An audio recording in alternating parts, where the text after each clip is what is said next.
Tay Toliver, VP, market leader here at Cardinal Financial. Have my guy over there, Reggie Graham, branch manager out of Atlanta, Georgia. IBS 2026. The reason why we do what we do is to meet folks like yourself. Okay. So tell us a little bit about yourself, Clair. Who are you? Where are you located? Tell us a little bit about your company. So Clair Millard, based out of Jacksonville, the Metro Jacksonville area. Certified general contractor in the state of Florida, so I could really go anywhere in the state, pull permits for renovations and new construction builds, residential, multifamily, commercial. We have a sister company, Affinity Roofing Contractors, so it's our specific roofing company that has their license. So one thing in Florida, a new build, I don't need a roofer to pull my roofing permits. It's under the general build. But if we want to do a re-roof for like an investor that wants to do a fix or flip, I have to have an individual specific roofing license. So that's basically what we're doing. Been in construction industry since 1999. Owned my own company since 2004, and I've had an active general contractor's license in the state of Florida since May 2005. So 21 years basically. That's a lot of houses. Yes, A lot. it's a lot. We really got I got my start in basically multifamily development. Okay. So I worked with a developer, builder, property management company. And I did a couple historic renovations in downtown Jacksonville. That's how I met my business partner, Severina. She worked on the development side, so she did all that due diligence, the entitlements, helping with getting the financing, doing the performas that for a large development deal type of situation. And then we just we work really well together. We mesh very, very well together. So she kind of helps on the development side. I do the construction, and she kind of helps close out the construction project. So she kind of comes in and does the owner's punch. So to brag about her a little bit. You told me she was the brains behind all of this. She is 100% the brains of the operation, but she's done $1 billion worth of development deals. That's awesome. So she's done, someone helped me on the single family houses that we've done. We start off in multifamily, so she's done affordable market rents. And then we did the historic renovations, which historic renovations are their own unique anyway, because you get local tax money, state tax money, federal tax money. So she worked and coordinated with all that. But the recession hit her as well. And then she ended up moving to Atlanta with you guys. Yep.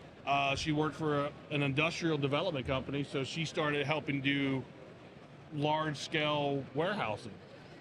One of the final projects she did there, she helped work with a state pension, like the teachers' retirement pension fund. So what they do is they reinvest it. So the state pension funds get with large development firms, and it's called an emerging market, and they invest X amount of money, like 10% of the pension fund into it, and they give a return.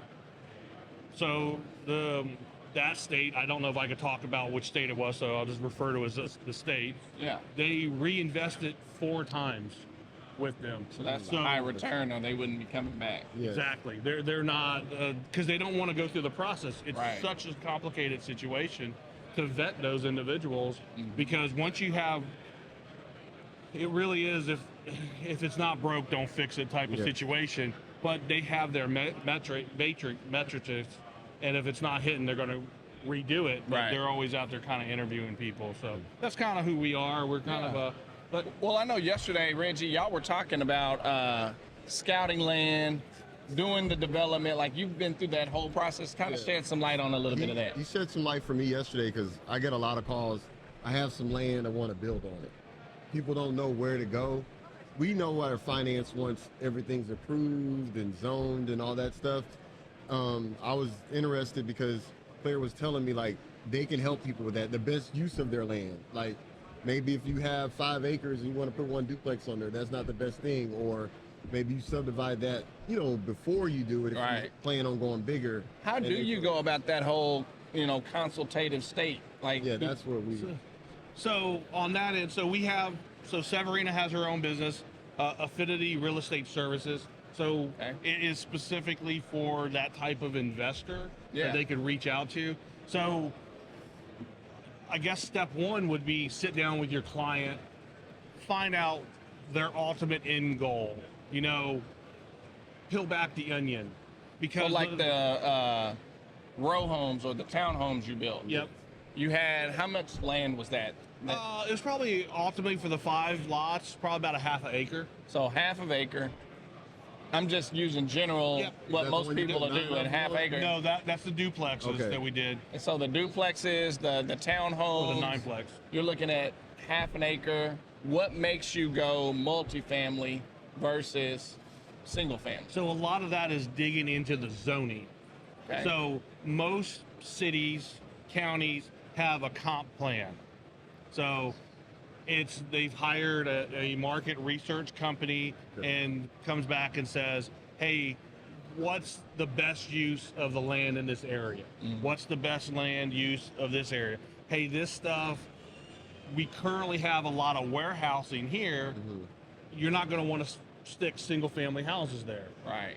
So the cities have went in and they always do a 20, 25 year comp plan, which they revise about every 10 years. Right. Because the market changes, you know, Population the changes. population changes. Some people go into a certain area and start the gentrification of that area, Right. and then that market picks back up. And then so it's like, oh wait, we don't want to do single family houses over here anymore. We want to go duplexes. We want to go multifamily. We want to go multi-unit type of situations. So the first step is getting the idea of what they want. Hey, this is what we have. Either we have land, we don't have land. I would really encourage investors to hire us before buying land, Right. because you start getting into these situations where, oh, I bought this lot. It's RLD 60, which in Jacksonville, Duval County is residential low density 60, which the 60 refers to the lot size of the front. You have to have 60 feet.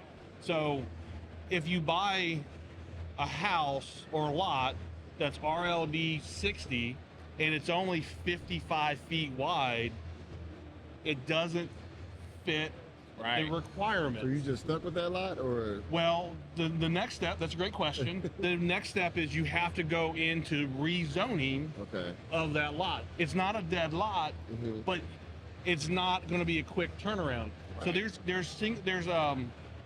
blueprint companies that, since they didn't pay us, so we're not going to talk about their names of them. But I have them. But there's blueprint companies out there that already have house designs.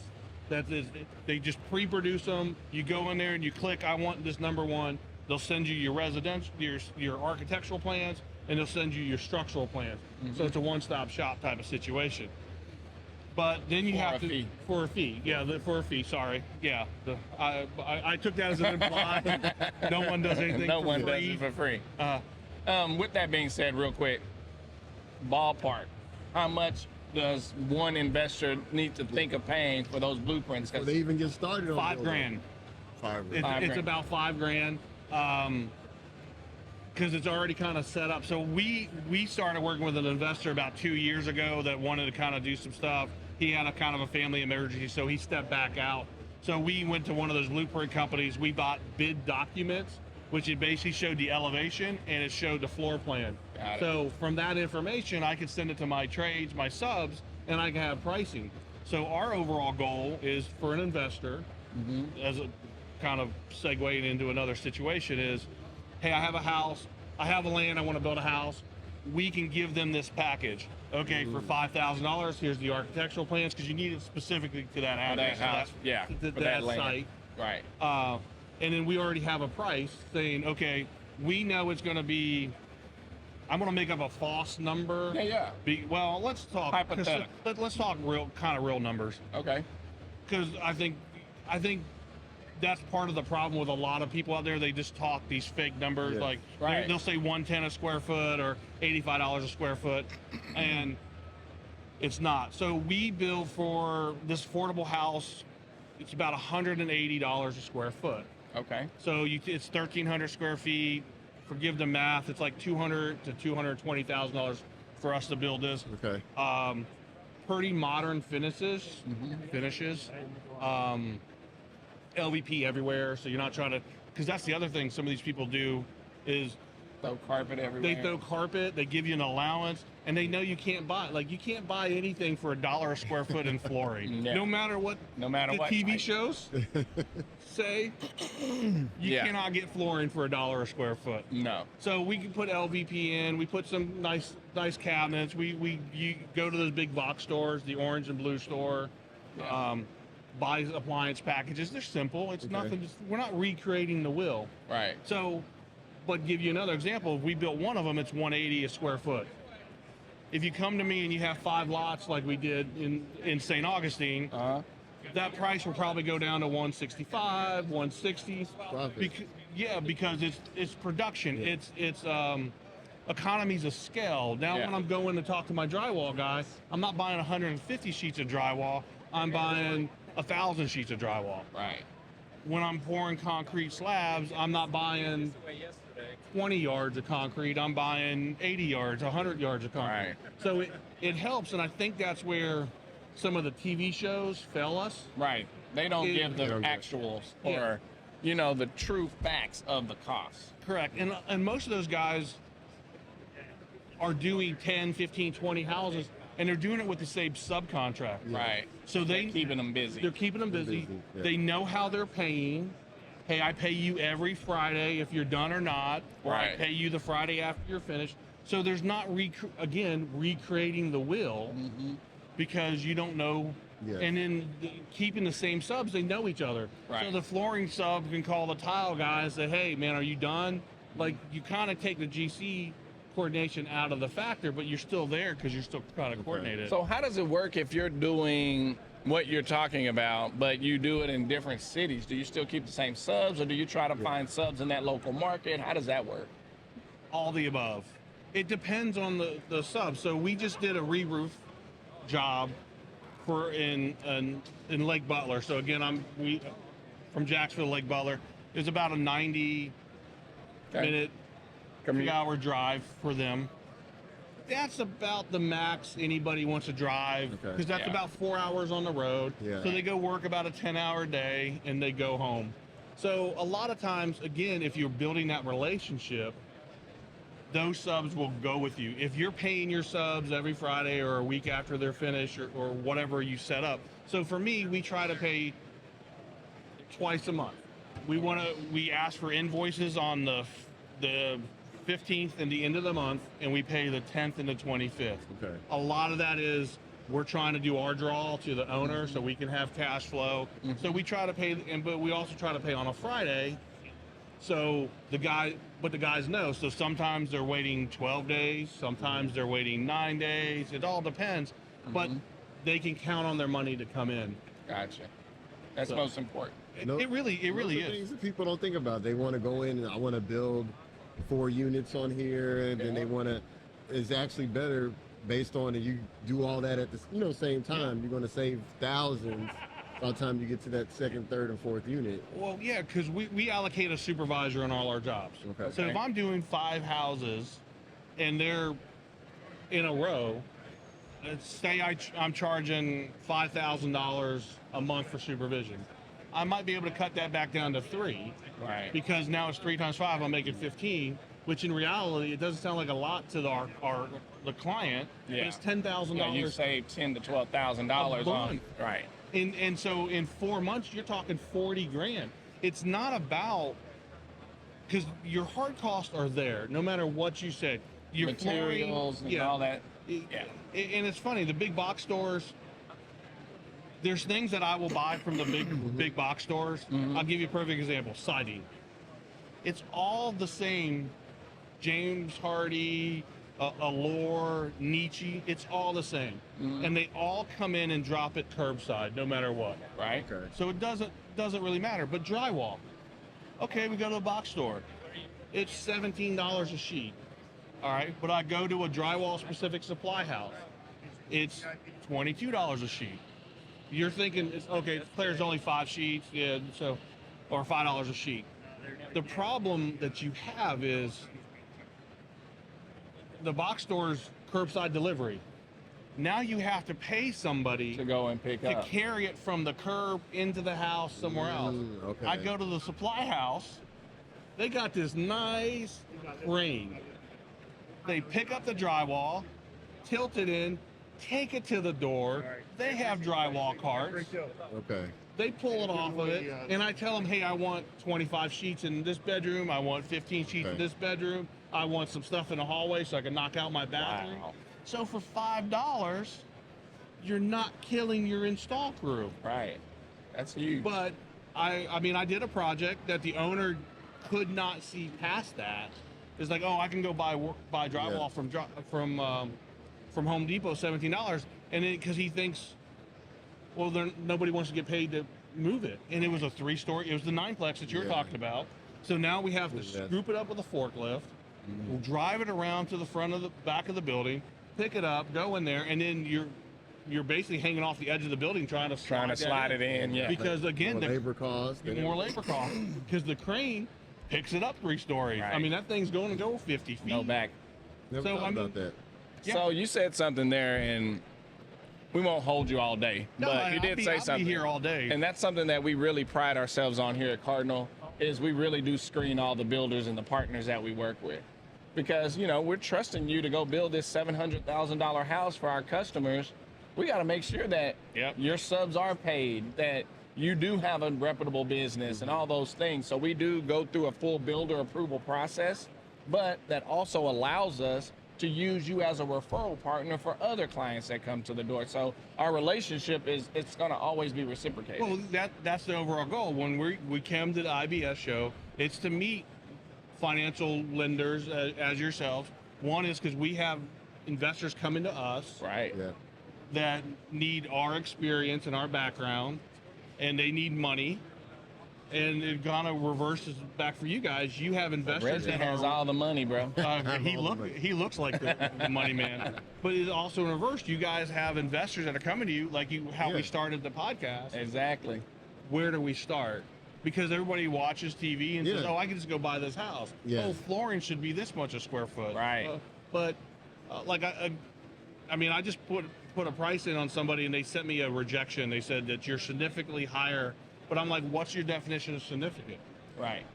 Sure. Yeah. All right, so to me, box stores price for the drywall is too cheap. I'm willing to spend $22 because now I don't have to babysit those guys. They're Exactly. putting my buckets of mud. They're giving me tape. The other Convenience. yes. An agreement. So you're paying a little bit more for the convenience, but at the same time, they also help think for you. So when you go to the box stores and you're like, hey, I need 50 sheets of drywall. How many times have you been there and they said, hey, you got tape? Right. You have mud? Yeah. Right. And all that comes from the supply. Yep. And those guys remind you. Well, I really look forward to us really having more of these conversations because I think we still have a lot to cover, which we will. I know you had mentioned your radio show. Yeah. Where could they find you on the radio? Well, we haven't, we went ahead and recorded one show, but we haven't Okay. nailed down the whole agreement. We are looking for sponsors. Okay. And I won't put you on the spot in front of all the other listeners. Yeah, where Brian Herod is. He has a checkbook. But yeah, no, we want to get into it because honestly, part of what I want to do is, I don't know, I probably should have been a teacher in my life. Yeah. Because I like educating people. I want people to know what they're doing. It's funny, there's some organizations, associations that I'm part of, and they kind of sometimes look up to certain people, but I feel like they look up to them for the wrong reason. Right. Oh, he does 10 homes a year as a fix and flip or whatever, Yeah. or hold. But you talk to that individual, and he will sit there and tell you he does not use licensed contractors. He does not care if you have to pull a permit. Yeah. And he will just Put somebody in a bad situation when it comes down to resale or any of these other things. And you just can't do business with people like that, or we won't do business with people like that. Let me put it out there. Again, last question for you. You have to tell us Oh yes. about your elephant friend, because that's really what happened. I saw you You're a big dude. You know, Reggie and I, we're not little guys. And you walked by here and you had this elephant with you. What is that? Okay, so this is Cotton Candy, the circus elephant. So about 3 or 4 years ago, I took Severina to a county fair. Okay. It was raining. We were going to kind of support somebody that was there, and we played a game. I beat her. I'm sorry, I'm competitive. I know I probably should let the girl win. Sorry, it's not gonna happen. So she picked out Cotton, and that day we were just kind of playing around with her, and I usually wear like a bright neon. I used to wear a bright neon jacket for the safety of the job. So I took Cotton, I stuck her in my jacket, and then we went to like a chicken coop. And Severina was kind of playing with Cotton, like pretending to be a chicken and all that stuff. Uh-huh. And then we just one day we're going to on vacation. I was like, let's take Cotton, and we ended up taking Cotton. And we started taking photos of her. She's been in a helicopter. She's seen the Statue of Liberty and all. She's been to Vegas. She's not old enough to gamble. I wasn't gonna ask her age. But really, going to this trade show, the elephant. Think about it this way. It's like everything else. Hopefully, I've given you and your audience like epiphanies. Like, oh my God. Yeah, absolutely. You send me an email in 3 days or whenever, because you've met 3,000, 5,000, 10,000 people. People are here to borrow your money. Right. Yeah. You're not going to remember every single one of them. Right. But in my response, or if I send it back to you, hey, this is Claire. I'm the guy with the elephant. You're going to know just like Just that. know that You're going to remember who I am, and you're going to remember, do I want to talk to him or do I not? Well, you got me, brother. You got Hey, us. man. It was great to meet you. Thank you for doing this with us. Oh, I'm glad. Thanks for the knowledge, man. Thanks. You Hey, More to come with this, man. I have a lot of ideas in my head. Reggie is always along with me and willing to do my crazy ideas. But I think I'm in the it too. financial literacy and construction literacy, that's something we can really And a work lot on. of people just have land and they don't know what to do with it. That's why Yeah. he helped me out yesterday. I'm like, I need to refer them to him Well- because I just do the other part. Yeah. So give you an example, like another one. Sorry, so I know you want to get off the air. You guys can You're cut good. this, Keep whatever. it rolling, man. So I got reached out to by a realtor. He knew somebody that had 14 acres, and it didn't, like they could never answer any straight question. Mm-hmm. So they got it broken out and rezoned, Mhm. and they didn't realize that it was going to have to require a septic tank and a well. But if you have to put a septic tank and a well at every house, Right. that's $30,000 just like that again. Yeah. But if they would have came in and got us from the get-go, there's some systems that we could have put it kind of like their own integrated septic system for the whole For the whole, subdivision. yeah. And the same thing with the well. Maybe we couldn't do all 14 houses off of one well, but we could do Multiple wells and 3. call it like a mud. Yep. Yeah. And then you just pay an association fee. Yeah. Because, I mean, Yeah. that's the other thing that you do. So you just pay a small association fee. So every 3 years you pump out your septic tank. Yeah. And there's some systems here. Biomicrobial. They're out of Kansas City. Mhm. They're kind of the people that invited us as their guests. We helped set them up. Mm-hmm. Their system is certified for Florida because Florida has a system in reference.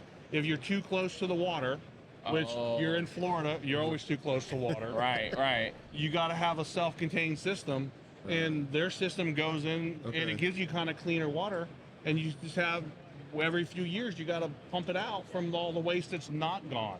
Yeah. Wow.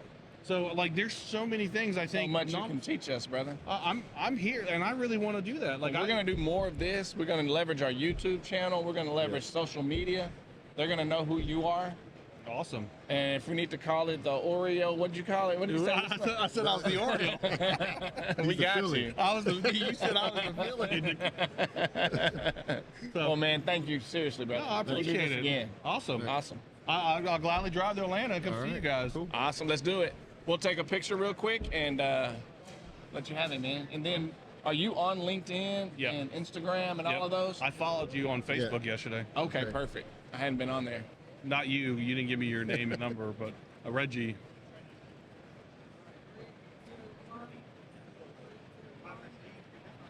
I'm on Rachel. LinkedIn. Oh. Thank you. Everything I have is under my name, Clair Millard. So when I liked you yesterday. So here's what I'm kind of like. This is one of the things that I've done, just as a not, I won't say as a joke, but so in my stories,